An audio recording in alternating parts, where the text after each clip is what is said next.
तो आज हम केंद्र सरकार के बारे में पढ़ेंगे। आप सभी का हमारे चैनल के अंदर स्वागत है। सरकार का अर्थ या परिभाषा को समझते हुए हम ये वर्णन करेंगे कि सरकार का अर्थ क्या होता है और इसकी परिभाषा किस प्रकार से दी गई है। तो सरकार एक राज्य का एक ऐसा भाग होता है, अर्थात राज्य खुद एक भावात्मक अवधारणा है। राज्य एक भावात्मक अवधारणा है, अतः राज्य एक अमूर्त सत्ता है, एक आदर्शीय सत्ता है। अगर राज्य के बारे में देखा जाए तो राज्य एक आदर्शीय व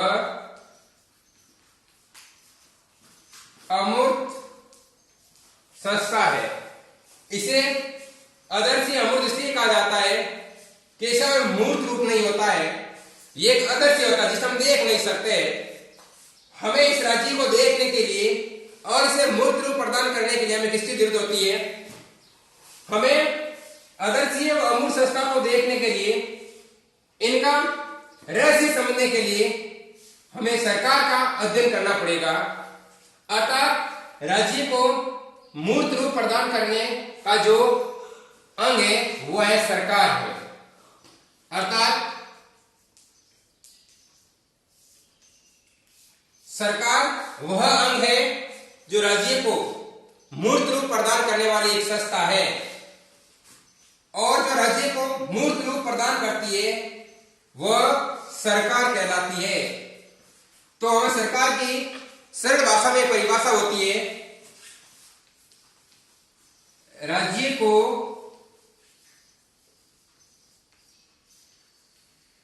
मूर्त रूप प्रदान करने वाली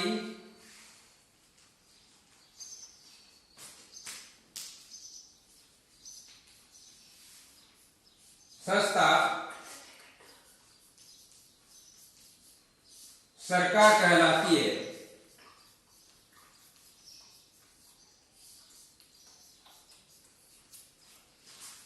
अब सरकार राज्य के अंदर क्या करती है? राज्य के अंदर ऐसे नियम बनाती है जिन नियमों का पालन लोगों के द्वारा किया जाता है। अगर जनता उन नियमों का पालन नहीं करती है तो सरकार उसे दंडित कर सकती है। अर्थात सरकार के द्वारा बनाए गए जो नियम है, सरकार जो नियम बनाती है, अगर इस नियमों का पालन नहीं होता है तो उस समय सरकार उसे दोषी ठहरा करके दंडित कर सकती है। ऐसा अधिकार केवल किसको है? सरकार को है।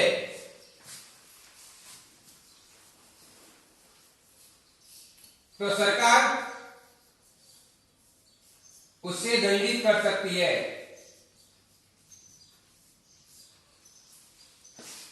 एक पॉलिटिशियन दार्शनिक हुआ था, फिलोसोफर, उसने राजनीति हुआ, उसने एक परिभाषा दी है और उसका नाम है गार्नर। उस गार्नर ने सरकार की परिभाषा बताते हुए क्या कहा कि यह एक राज्य की एक सामूहिक इच्छा है, अर्थात राज्य के लोगों के लिए एक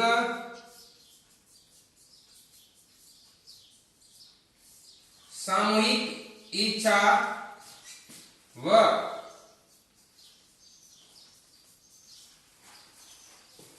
अभिव्यक्ति है जिसे जनता उसका पालन करती है, और पालन नहीं करने पर उसे सरकार के द्वारा दंडित कर सकते हैं।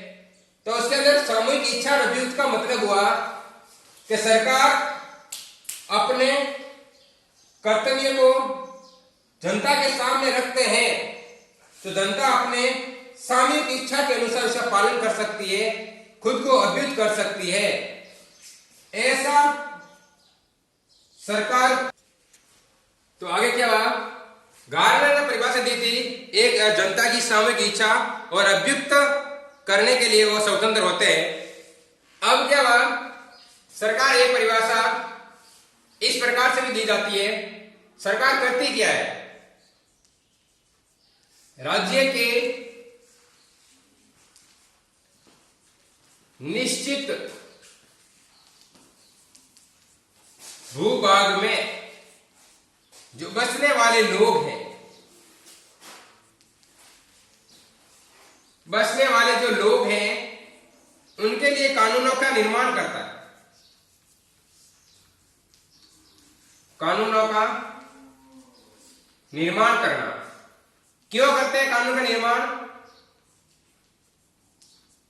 जनता की सेवा के लिए,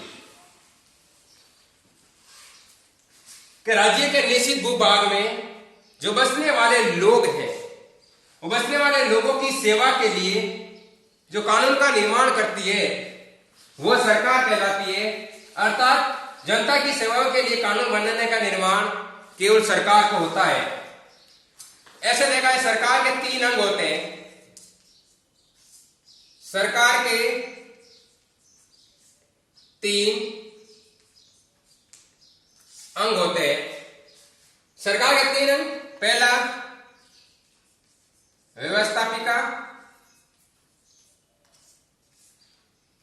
दूसरा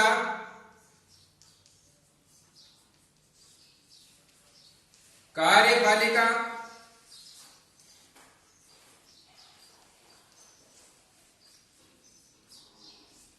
तीसरा है न्यायपालिका। व्यवस्थापिका को हम सरकार के प्रथम अंग के नाम से भी जाना जाता है। व्यवस्थापिका है जो सरकार का प्रथम अंग कहलाता है। प्रथम अंग कहलाने पर इसका निर्णय यह हो जाएगा कि हमारे देश के लिए एक संसद होगी। व्यवस्थापिका के अंदर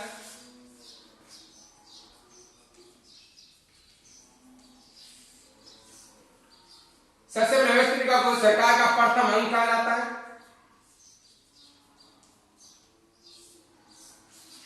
व्यवस्थापिका के अंतर्गत ही हमारे देश के अंदर एक संसद होती है, एक संसद होती है, और ये हमारे शासन को चलाने के लिए या सरकार को चलाने के लिए जो संसद होती है, इसका वर्णन हमारे